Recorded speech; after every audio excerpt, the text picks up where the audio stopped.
Welcome to This Week in Wabash. I'm Wade Weaver. And I'm Andrea Zwiebel with Wabash Marketplace. Very excited about another week, and we have a lot of fun things we're going to talk about.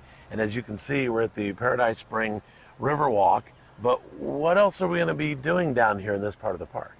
Well, we came to the lower level Huntington Street entrance here because we're going to check out the StoryWalk this week. You know what? I've never walked around that yet. Maybe I'll read the story to you a little bit. Thank you. Or at least a page or two, right? I can do that, yeah. All right. Also coming up on this show, I had an opportunity to talk with Melanie Honeycutt, and we featured her on Wabash Talks last Sunday morning, but we did a video interview with her as well, and we'll talk about how that summer food program is going to go.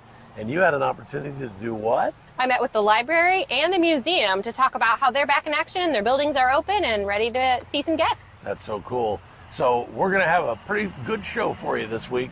Thanks for tuning in to This Week in Wabash. We're going to get it started with the museum.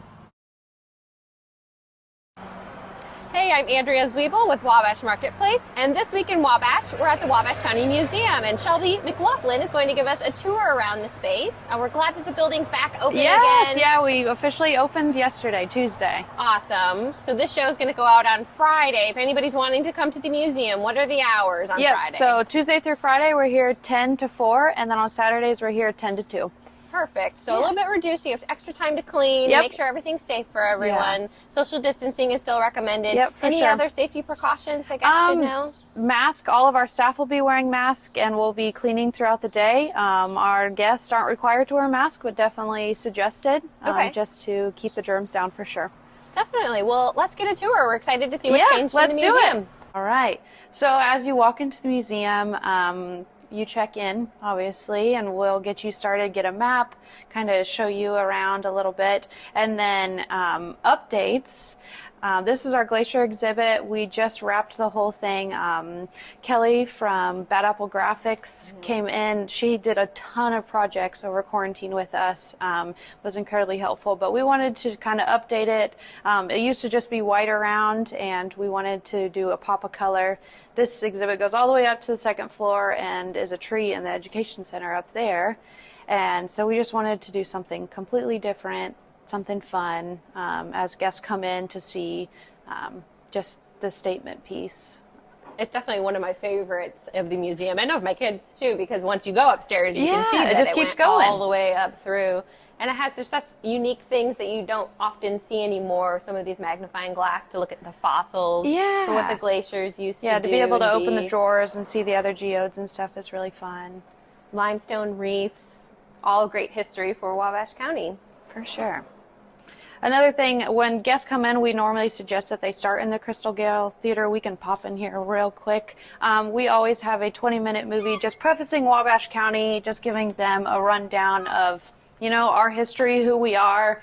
We recently put Crystal Gale's lyrics up on the wall. We did that last week just to do something different in here. She actually sponsors this space and really cares about this space. We send her pictures and kind of any updates that we do.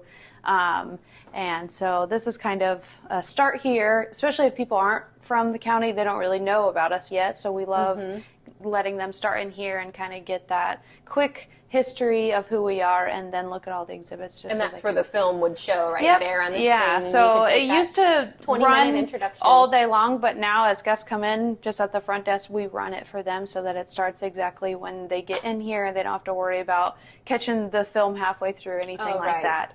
Yeah. Well, and it's nice. Crystal Gale has such a famous name for Wabash County, especially since you just had the big concert at Eagles Theater. And so it's fun to see that connection again. Yeah. So this is a really cool space. And we just recently put this in. So something that we're trying to be more diligent in is getting guest information and to see if they're from out of town. We almost ask everyone that comes in if they're from Wabash or where they're from. And we didn't really have a way to get people's zip codes, and now we're just excited to be able to get people on our mailing list, get them on our email blast to let people know what's going on, not only at the museum but in Wabash. So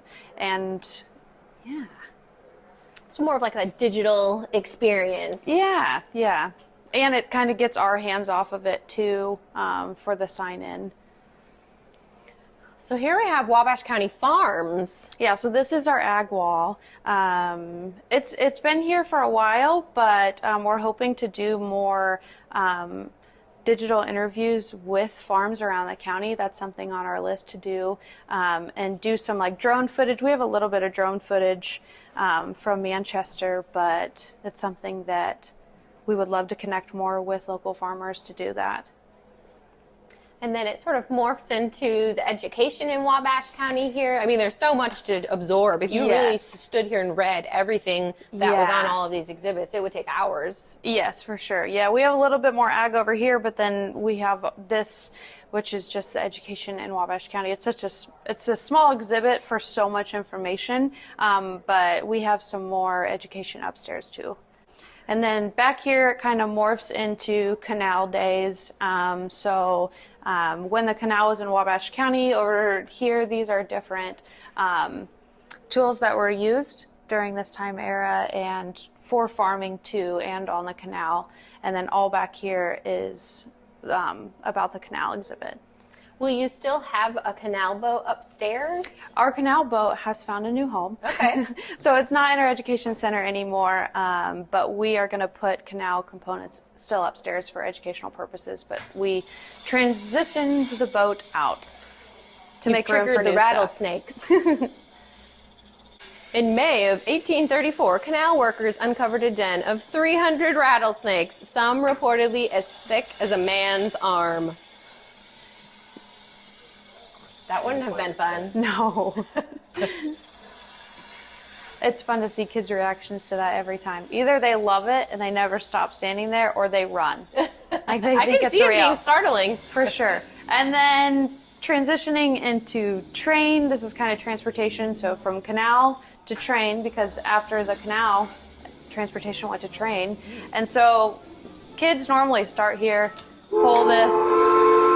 They get very excited. Oh, yeah. They do it the whole time they're here. You can hear it throughout the whole building. So many interactions in the exhibits. That's a really fun component. And I know something that the museum's really known for. Yeah, for sure. So this says the first passenger train arrived in Wabash at 9 p.m. on January 26th, 1856. And we still have them all day long. So yeah, we do. Obviously they're working. And this looks like your caboose outside. You have an outdoor exhibit as well. Yeah, so our caboose is out in our lot, and that was actually off of it, and we just brought it inside so it could tie in with all of this. And you can sit outside. Do you still have some tables available? Yeah, we still have some tables outside, and then our caboose isn't open, but people climb up and take photos. We've seen people take their senior photos on it. Really cool stuff, so we love seeing it on social media. And it has the railroad crossing lights there too. Yeah, those are normally on. Every time we're open, we turn them on. So. And I noticed that you have the vintage fire truck out there as well. Yep. Is that where that's going to stay when it's not in use? Yes, when it's not in use, she'll be here. So, unless it's winter, obviously, we'll have her put up. But she's been traveling around, just thanking our local heroes for helping out during the pandemic. But now she's here currently, so. Awesome.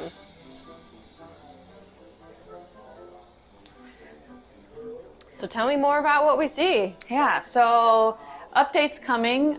Before this had panels highlighting the towns of Wabash County, but we're going to put in a digital touchscreen so that we can put more content up and videos and photos. Before we were super limited to the content that we got to put up there. So now it's going to be transitioned into a digital sign so that we can get more information from the towns, especially updated information, events, that kind of thing, so that when guests come in and they want to know what's happening in LaGros or Urbana or La Fountain, they can see it here. So that is coming soon, hopefully very soon. And so lots of things in the museum are interactive, but if they're not, like this beautiful buggy says do not climb, you obviously will have it labeled if you're not supposed to touch it. Yeah. So when field trips come, especially, we tell the kids that we want them to, touch touch the exhibits and be interactive with the exhibits, but just look for the signs that say do not climb, do not touch, because we only have one of those artifacts and we can't replace them. Right. Kids can be kids, but most of the time they're incredibly respectful of the things we have and understand that we have one of them and we can't replace them. So yeah, I know field trips are one of your biggest hits at the museum. How many kids do you have come through typically? We have about 5,000 to 7,000 kids come. Wow. We don't really know what the fall semester will look like with field trips. We've been in close contact with Wabash city schools and the county schools to figure out what that looks like, and they've definitely kept us in the loop. So we would love to have field trips again, but we don't know when that will pick back up. But obviously we're back open to the public. So yesterday we had kids all running around and playing again, which was nice. Mm-hmm. It is an unprecedented time. We'll just have to sort of see how it goes and for evolve. Sure. Yeah. So over here, famous MODOK story, we actually took the glass off during quarantine, cleaned everything, kind of redid some labels in there. Kids love hearing about this story, and I know that you already talked with Kelly from MODOKs on the show, so I'm guessing she got to kind of tell you a little bit about MODOK.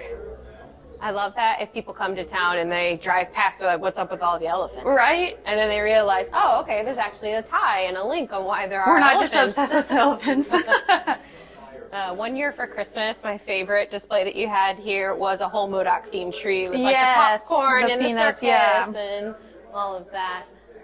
Yeah, we love talking about MODOK, especially with the kids in the field trips, because kids get very excited about it. Especially if they've been to MODOKs and then they're like, we have to go get a milkshake. They get so excited about it. So we actually moved this. This used to be upstairs. It was a medical desk, and we moved it down here. We just wanted to find a new home for it, and we took everything out, cleaned everything gently, and put it all back together. It's beautiful. It reminds me of the Dr. James Ford home, yes, which is another great history site, kind of just a few blocks from here, that focuses on the Civil War era medicine of the 1880s. Yeah, definitely fragile stuff, but really cool stuff. Lighting of the courthouse is another thing we are working with our IT person, Shane, to figure out a better way to light up the courthouse. Before we had a switch.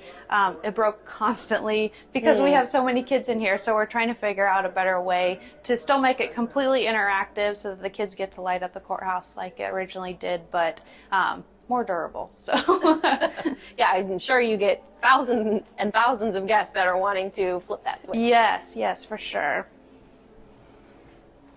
So I always was fascinated with this exhibit about the Honeywell heating and cooling, and that they used human hair in the thermostat. And they're still there.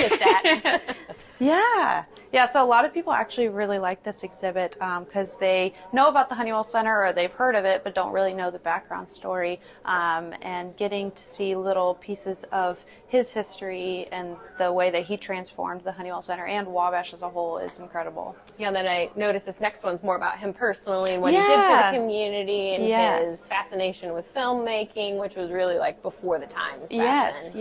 Yeah. He had a huge impact for sure. Well, tell us about this truck.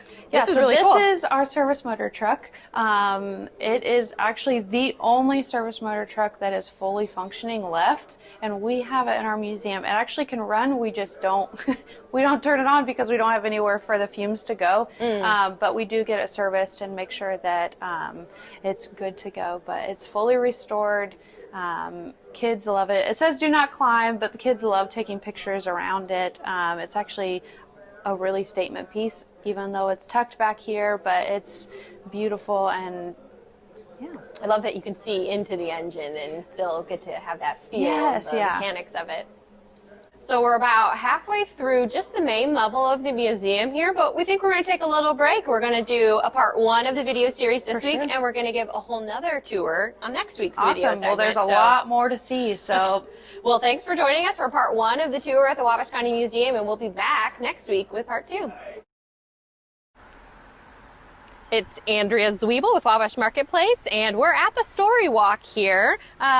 this is the introduction page for this week's StoryWalk. It's Falling for Rapunzel.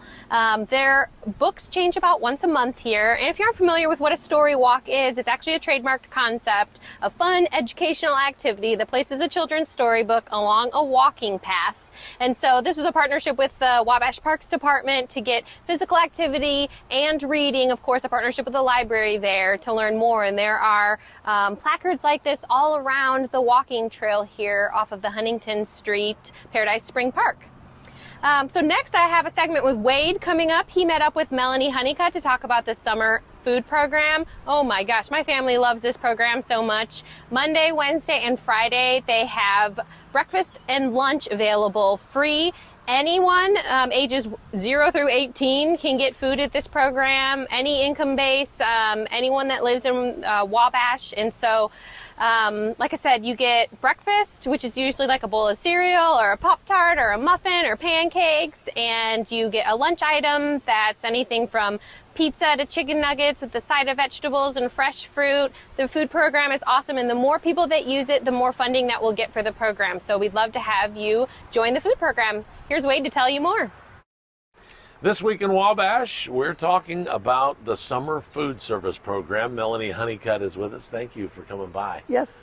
We appreciate it. Also, this show is going to be also on Wabash Talks on Sunday morning. So we're videoing you and we're taking your audio. Is that cool? Yay! All right. Well, anyway, let's talk about the summer food program. Talked about it last year. It's back. But there's a lot of things going on because of it this year. Am I right? I mean, like shortages and stuff. Yes. So before we get into the whole schedule, let's just talk about the program itself. How many years have we been doing this? Oh. Do you remember? 15. 50, roughly? Roughly 15. Yeah, I don't need exact. That's yeah, fine. but it's totally different with the COVID. Yeah. So what's going on with it? Well, to make a good point is I can't put out a menu simply because I don't know what I'm going to get. Okay. You know, I could order a peanut butter and jelly jammer and they don't come in. I've had trouble with Pop-Tarts, different chips. The main entrees I've had trouble with, like the mini hamburgers. So it's not just necessarily a meat shortage. It's other items like Pop-Tarts and all that other stuff. Absolutely. Wow. So then each day is like the grab and go is just kind of a it's potluck. What we get, right? It's what you get. Yeah. Okay. Very, very interesting. Yeah. So strawberries weren't in one day. Okay. So you got to change your fruit. Yeah. Okay. So I knew when our church did it and when I delivered it, it seems like it was pretty consistent every day. You know, kids could go in and sit down and can't do that anymore, right? That's right. Yeah. Yeah. So how does it work then? We have everybody come to the middle school and we're social distancing. We're preparing in the kitchen and the 2 different cafeterias. And then we bag everything down to the milk. It is. All right. So Melanie Honeycutt again with us. Let's go ahead and go over the site locations and the times for all of that. Okay. You have to start preparing at like 10:30? Do you? Well, we load the buses. Yeah. We start at 6. No, 6 in the morning? Yes, we have people come in at 6, 7, and 8. Only freaks get up and do work that early, like me and you, I guess. Okay. Yeah. Well, let's talk about that then. Okay. Where are the locations? We load the buses, and from 11 to 11:15, we're at the south side, we're at the city park, and we're at St. Matthew's United Church over by OJ Neighbors. Okay.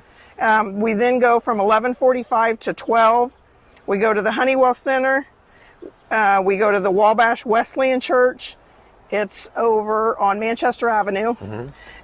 And then we also do the Church of the Brethren there on Bond Street. So on the corner of Bond and Falls Avenue. All right. And then at 12:30 to 12:45, we do Hannah Park, Ivy Tech, out in the back parking lot. And then we do the Wabash Alliance Church there beside McDonald's, across from Arby's. Okay. And then we also do La Fountain from 11 to 12. Okay. And we do Rowan from 11:30 to 12:30. Okay. Man, there's a lot going on. Okay, and then let's talk about that dinner. You actually have that opportunity for folks to eat some dinner too. Yes, we do. We the Access, we've buddied up with the Access, and we deliver to them. So they are serving from 4 to 5. And then New Journey is also serving 4 to 5, and they are the Access related. Okay, so what days of the week is this happening? Monday through Friday. Monday through Friday. Yes. Okay. So now we only serve Monday, Wednesday, and Friday. You only serve Monday, Wednesday, and Friday. But when they receive their meal on Monday, they get a meal for Monday and a meal for Tuesday. Oh, that's wonderful. Yeah. Okay, so you're just doing the pickups on Monday, Wednesday, and Friday. And it's grab and go. It is. No milling around, no playing games while you're eating or anything. That's right. And another thing that with this COVID that the state has allowed us to do is a parent can come up and pick up one, however many kids they have. Okay. So we're delivering they're distributing 4 and 5 meals to one person and they're taking it back home. The state's allowing something different this year. And you guys have done this, as you said earlier, roughly 15 years. Yeah. So this isn't a COVID thing that you're doing it because of. Oh, no. Not at all. You've been doing this. Right. We're just doing it a little bit different. Yeah. So during the time that we were involved in COVID the last few months, I got to ask, you were probably involved a lot because those kids weren't in school eating. Right. So we had a lot of things going on. I remember seeing all these messages and I was saying on the air all this, but I really wasn't understanding it. You were feeding kids. Right. We started March 16th. Yeah. So we were done on Friday and we started on Monday. Wow. So you fed them just about every day, or? We did the same thing. We served Monday, Wednesday, Friday. Okay. But we made sure that they got 5 breakfast and 5 lunch for the week. Man. So that's a lot of work. Yeah. And you the girls have been great. Yeah, the girls. You probably got really close to these girls, and you were COVID buddies. I know us at work, and then there's a team at church that we would film the church for everybody. But there was just a group, and that was about the only people we hung around that whole time, That's so you had those the way it's girls. been. Yeah, that's great. Well, it's a beautiful thing that you guys do. And again, the summer food service program, we'll keep announcing it on the radio. Just wanted you to see this as well on This Week in Wabash. And all of these locations will post this back up again real quick as we leave so you can kind of take a look at it. But were people to sign up for this, or is it just open now? It's just open. Okay. We've never done the sign up. We've just, we had our numbers pretty well. We're having a little bit more trouble. I think when the stimulus check came out, our numbers went down a little bit. Okay. Yeah, I understand. But so it was a little bit hard to gauge, but we just kept everything we could and sent it out the next time we delivered. So everything's, we had a good thing going. Yeah. So what's the main message you would have for folks? You're a couple weeks into this, right? Are you a week or two into it? Yeah, we started June 1st. We would love to have you come out. Okay. It's for anyone ages 1 to 18. You do not have to be present. Any adult or student can pick up for anyone in the household. Okay. Very good. Again, June 1st is when you started. It goes through July 24th. Kids eat free, ages 1 to 18. Yes. All right, that's very good. Yep. Well, thank you so much for taking time to share this with us, and we'll share this with as many people as we can. Okay, thank you. Melanie, I appreciate Honeycutt, it. We appreciate her. You're going to be back in the fall in school, right? It looks like August 11th. Okay, good. That's good news, and we'll have more information on that on the radio and also on This Week in Wabash.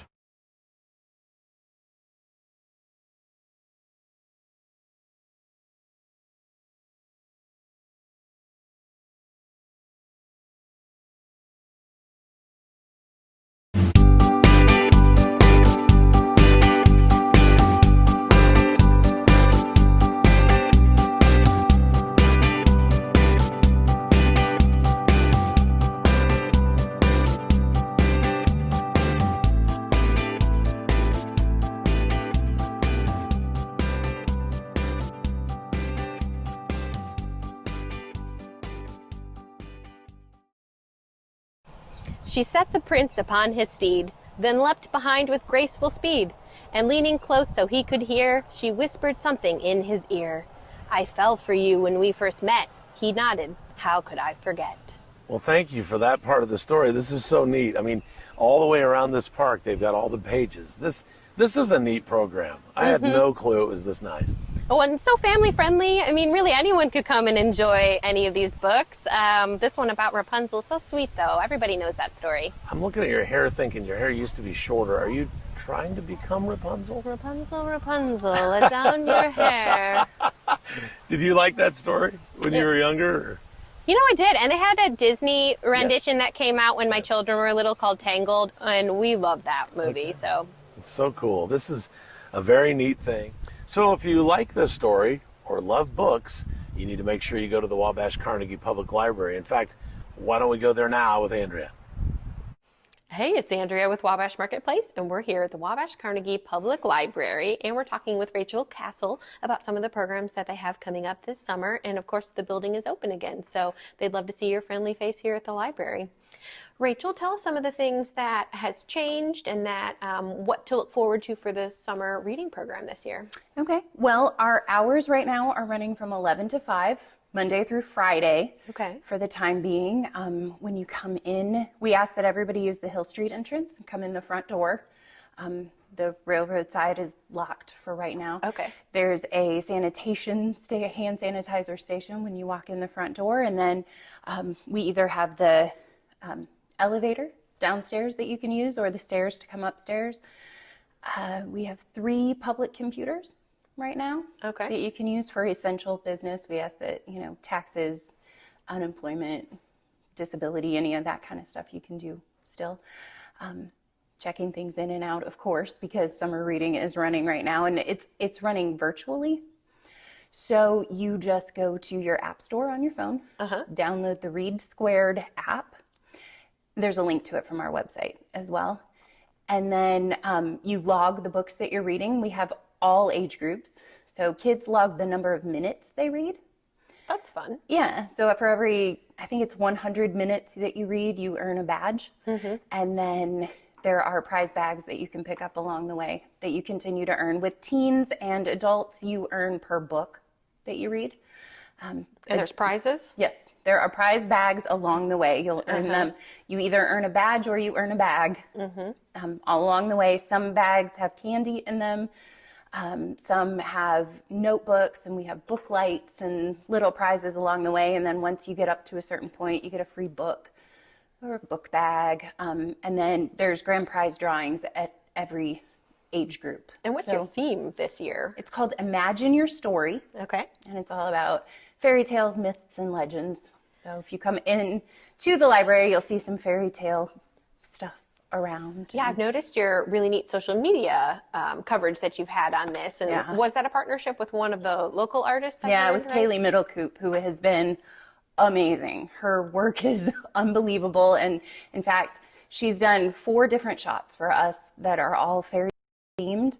And for the adult summer reading program, when you have finished at least 5 books, you're entered into a drawing, and we're going to give one of those prints away. Awesome. So you can look at any of our social media. We have them all over, and Kaylee has them on hers as well for Kaylee M Photography. I love that you have that partnership between kind of a local photographer and then the library, just kind of giving each other some love there. Yeah, she's been great. So. Well, I know that Wade and I plan to check out the StoryWalk in a little bit. And if people haven't been there before, how often does that change? Once a month. Okay. The StoryWalk story changes once a month. Right now it's called Falling for Rapunzel. It's usually a lower grade picture book, but they switch it out once a month. And we've got this past week, and then coming up in July, they're doing walk-in reads, where some of our staff will be down there handing out crafts and prizes that go along with the story. Just to get some more engagement there. It's perfect for social distancing. It's outdoors. Yeah, it's fantastic. They're like 10 feet apart. It's perfect. Awesome. Well, this building, I'm sure everyone has seen it in Wabash. Do you have just a little quick history about the building that we're in? Part of the building that we're sitting in right now was built in 1903 from a gift from Andrew Carnegie. There are a lot of Carnegie libraries, but ours is one of the oldest in the state. Wow. Still standing. That's the part of the building we're sitting in. There's another part of the building that was added in the 70s, but it's a pretty historic building. Definitely. It's gorgeous. Thank you. So the upstairs is typically where the teen and adult, and then downstairs there's a whole youth area as well. Yes, there's the children's room is downstairs. Right now, for the time being, there's a capacity limit in that room, and they have timers that they'll give you when you come in. So nobody's following you around. But yeah, the downstairs is for children's, and summer reading prizes. Awesome. So. Well, if you haven't been to the library in a while, the building is back open. Come visit Rachel and all the other staff members here. They'd love to see you soon.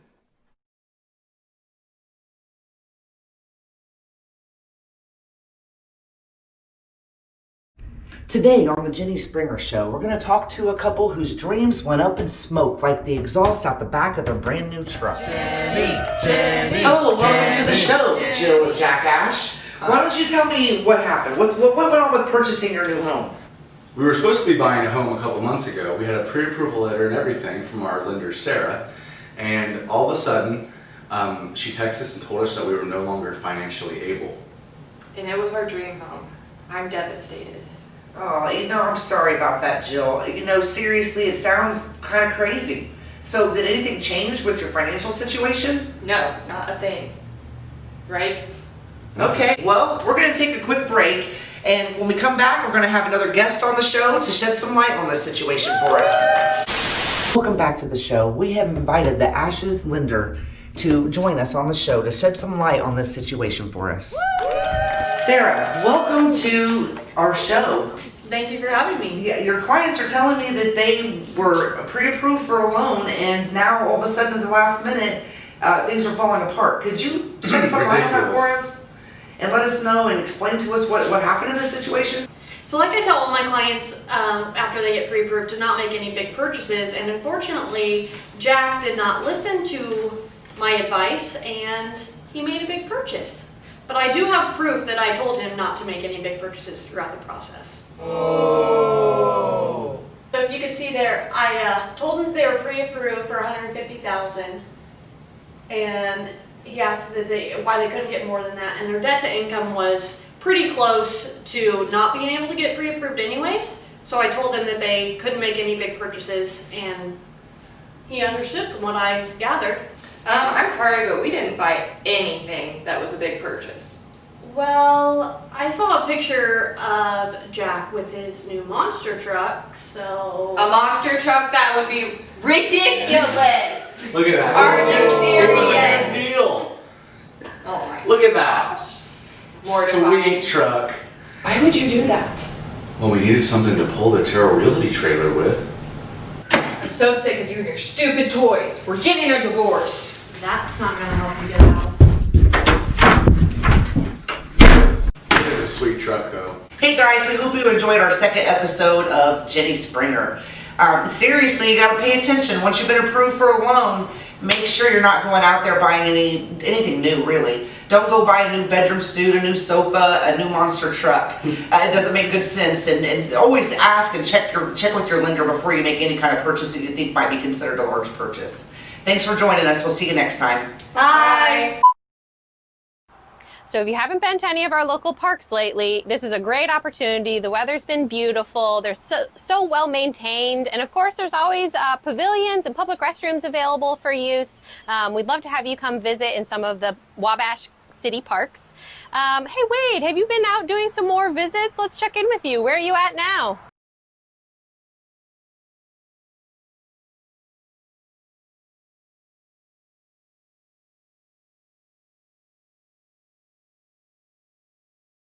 Welcome back to This Week in Wabash, and we're starting with this segment, Joe Sclafani, and you're with New Beginnings. First of all, Yes, welcome. sir. Thank you. Thank you for coming out to the radio station property here and overlooking the cut. We call that the cut. You're I kinda heard new. that was the mountain for this area. Yes, we have goats in the back that mow our yard, and we're all good to go. No, another beautiful day this week in Wabash. Yes. It's been perfect. Let's talk about New Beginnings. I know Sure. that you've gone through a director change here in the last year, right? That's correct. Yes. Okay. Yes. Aaron Turner, who was there for many, many years, Yes. in my opinion, in our opinion, did a fantastic job. With Great man, did a good job. Yes. Yeah. Yes. So they brought you in, and you're ready to rock and roll. Right. Talk Right. about what you do there, what you're going to be doing there. Okay. A lot of the same things are going to happen there that have been going on for years. We're going to help men who are struggling with their life situation, wherever they are. Our focus is moving towards a addiction recovery based programming. Okay.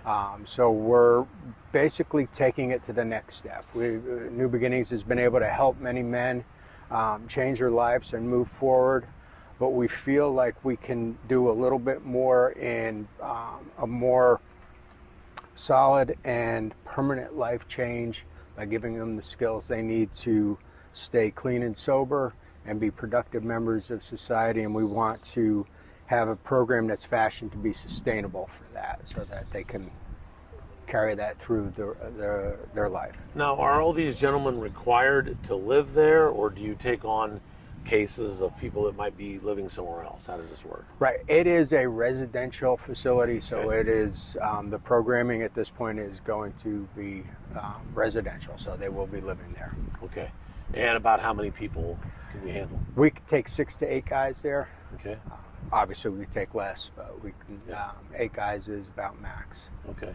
Now, do you like reside there with them, or how's that all work? No, I do not. Okay. I do live close, but we decided it's best, and Aaron did reside there, and that worked out good for where they were at that point. Yeah.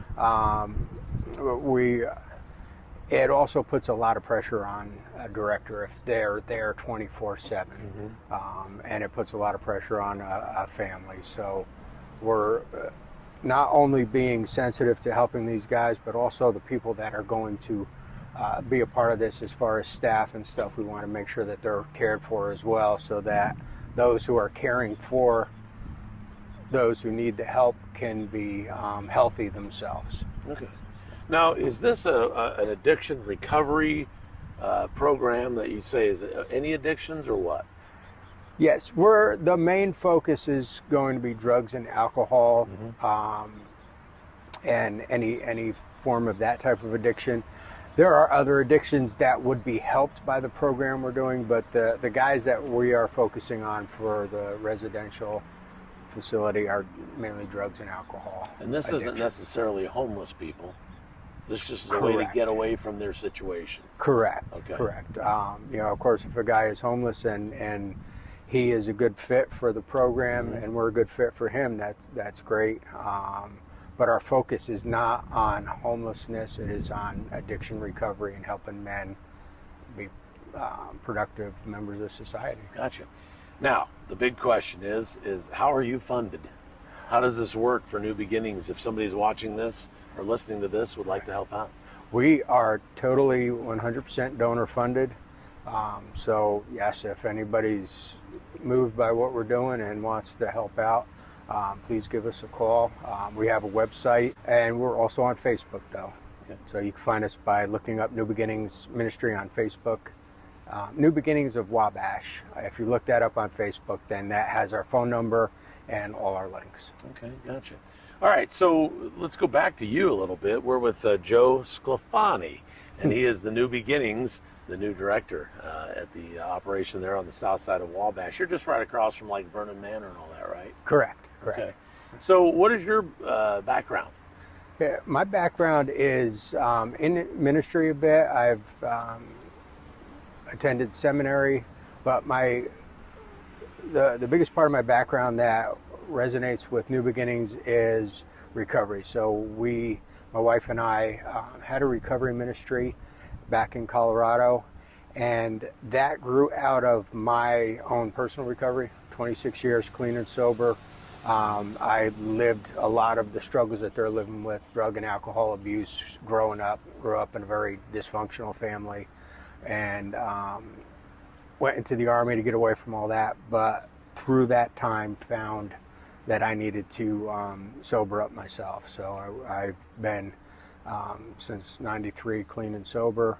A lot of struggles through the years and worked that out, but my life has changed in such a dramatic way that I feel a urge and a call, you can even call it a burden, to help others be able to get where I'm at. My life is so blessed today, it's amazing. So Well, first of all, congratulations on thank you. the process of recovery. They say it's never over. Never. It's pretty tough. I continue to work it day to day. Yeah. And then thank you for serving our country Oh, you're welcome. in the middle of all that mess, trying to find yourself and get past that. But would you consider a person who has been through what you've been through probably it's a little, I don't want to say easier, but for you to be a director in this kind of situation than somebody that maybe has never had an addiction? I think for this phase of where New Beginnings is, gotcha. Yes, Yeah. definitely. Yeah. I think that makes a huge difference. Yeah, because I can imagine talking to somebody and they've got absolutely no idea what it's like. Correct. Man, I tried the drug and I couldn't stop it, and I had to, or I've been drinking for 20 years and I just couldn't do it.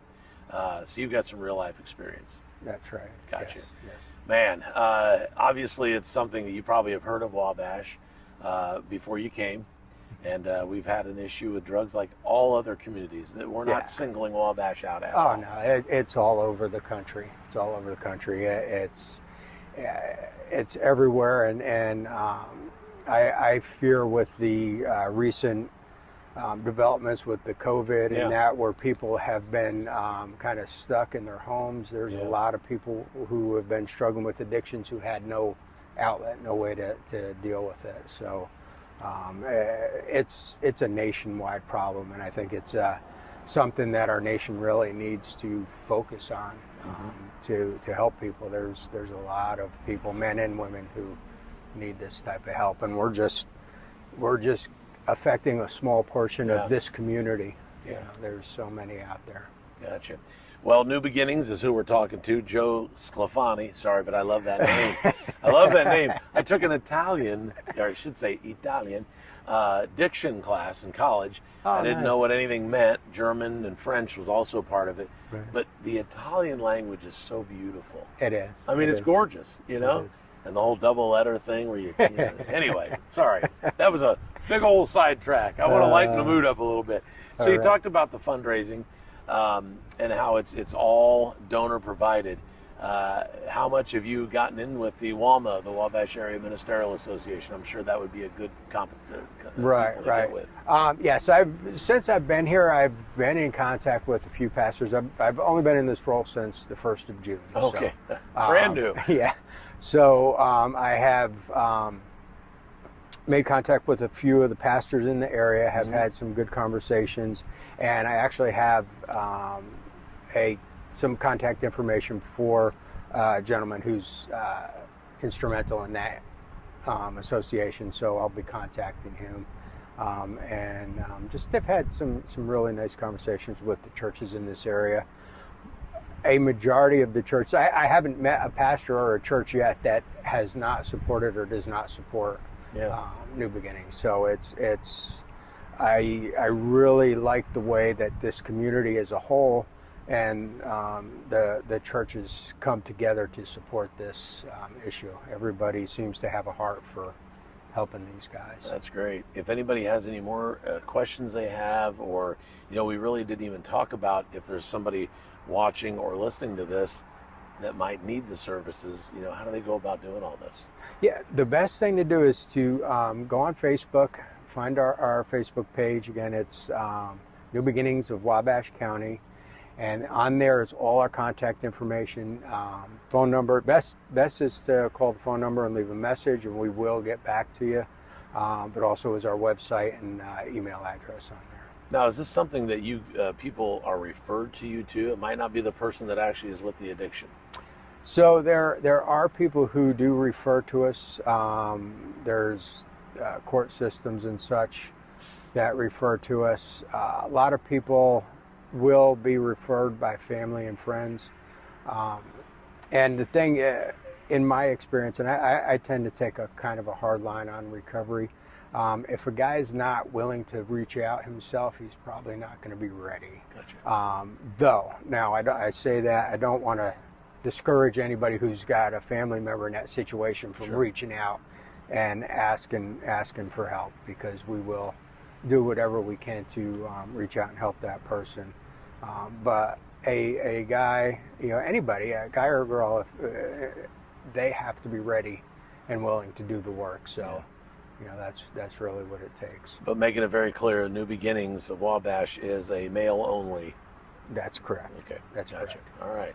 Is there anything else you would love the people of Wabash and surrounding areas to know about New Beginnings?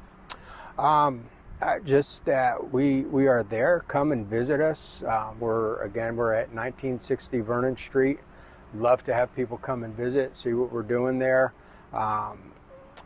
We definitely need support, and not only financial support, but we have plenty of work that needs to be done around the facility. So if people are bored this summer, we've got plenty of projects. And we would like to, my wife and I would like to get to know the people of the community, so please come by and visit, and let's talk about what we're doing there and how we can partner together. There's your personal invitation from Joe Sclafani. I love that. Joe, thanks for stopping by. I appreciate it. Thank you. All right. That's another edition, or another segment, I guess I should say, of This Week in Wabash. We'll have more right after this.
I hate the story ending, and the show is ending too. Well, it's time for us to say the end. The end, it is almost time. But we have a good show next week. Oh, yeah. First Friday. Yes. One of my favorites. So what's going on First Friday since Wabash Marketplace is in charge? It is, of course, a 4th of July theme, red, white, and blue. Join us on Friday, July 3rd in downtown Wabash. The events kick off around 5 o'clock. All the businesses will be open. The restaurants will be open. There'll be food trucks, street vendors, and we'll be checking in with a couple of those merchants during the show next week. So are we done being virtual? Can we just do a real thing? We, I think, are done being virtual. Okay. We still will have an event, though, so if you want to get a sneak peek of what's going to be at the event, you can log on and see all the details. But all right. But you said food trucks, and I think I'm excited about the one Payne's. I love that restaurant. Fish and chips. I love that restaurant. And it's authentic. That dude is from Britain or London or wherever over there. When you order your fish and chips, you'll know because he'll have his accent. Yes, I love it. Great people. That's a fun one. That's a great food truck. Of course, we have all the other restaurants in town that you can stop by, and of course, all the retail. So again, who are the retailers we're going to talk to? We're going to all of the shops that start with the letter B, just by accident. Okay, we're going to go see Bellazo. We're going to go see Borders and Beyond, and we're going to check in with Bev Vanderpool talking about the Bulldogs Band, and just so much more that will be happening during First Friday. That's awesome. So next week's show is brought to us by the letter B. I feel like I'm Sesame Street. That's awesome. Goes with our book theme, maybe. Yes, it does go with our book theme. Thank you very much, Andrea. Appreciate you. Yeah, you're welcome. Wabash Marketplace, again, another fun show this week in Wabash. It is every Friday at noon, and we're hoping that you join us every week. I'm Wade Weaver from 105.9 The Bash. And I'm Andrea with Wabash Marketplace. The end. Catch you later.